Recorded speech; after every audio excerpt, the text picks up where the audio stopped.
এবং শিক্ষিকা এবং পলিটিক্যাল ব্যক্তিবর্গ, প্যান্ডেলে উপবিষ্ট ধর্মপ্রাণ ইসলামী তাওহীদি যুব সমাজ এবং মুরব্বী বাবাজিরা, কচি কাঁচা ছোট্ট মনিরা এবং পর্দায় অবস্থানরত অত্যন্ত শ্রদ্ধাভাজন মা বোন, আল্লাহ রাব্বুল ইজ্জত ওয়াল জালালের শাহী দরবারে শুকরগুজার করছি, যিনি আমাদেরকে বিকাল থেকে শুরু করে এই পর্যন্ত এই মহতী জলসা ইসলামী মহাসম্মেলনকে সুন্দরভাবে সাজিয়ে রেখে ইসলামিক প্রোগ্রামের মাধ্যমে ধরে রাখার সুযোগ প্রদান করেছেন।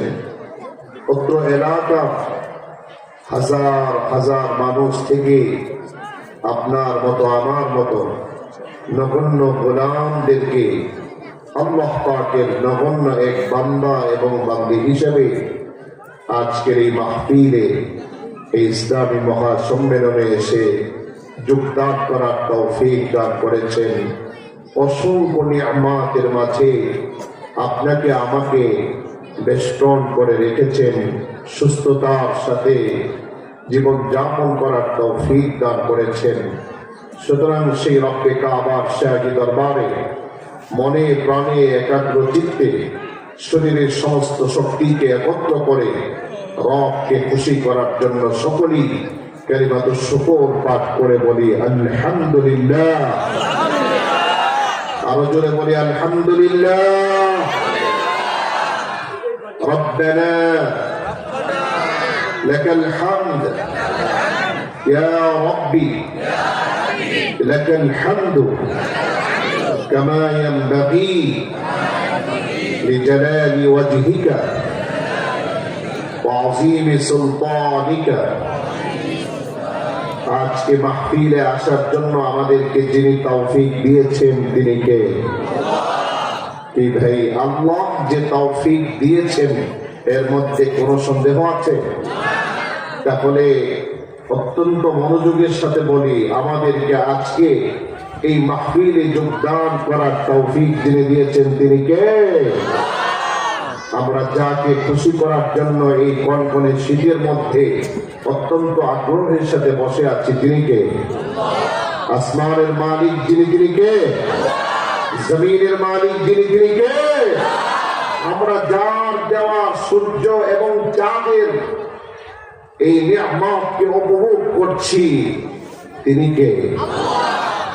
সুতরাং দুনিয়াতে যতদিন থাকবো যার গোলাম হয়ে থাকবো তিনি কে?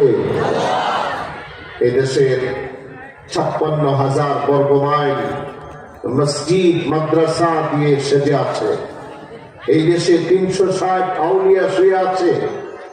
এই দেশে 4 লাখেরও অধিক মসজিদ আছে। এই দেশের সূর্য উদয় হয় আজানের মধ্য দিয়ে, এই দেশের লাঞ্চ হয় আজানের মধ্য দিয়ে, এই দেশের সূর্য অস্তমিত যায় আজানের মাধ্যমে।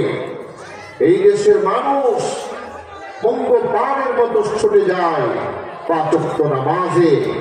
এই দেশের মানুষের সামনে নবীকে কটাক্ষ করলে তারা আন্দোলনে বেরিয়ে যায়। এদেশের মানুষ আল্লাহকে কটাক্ষ করলে জীবন দিতে প্রস্তুত হয়ে যায়।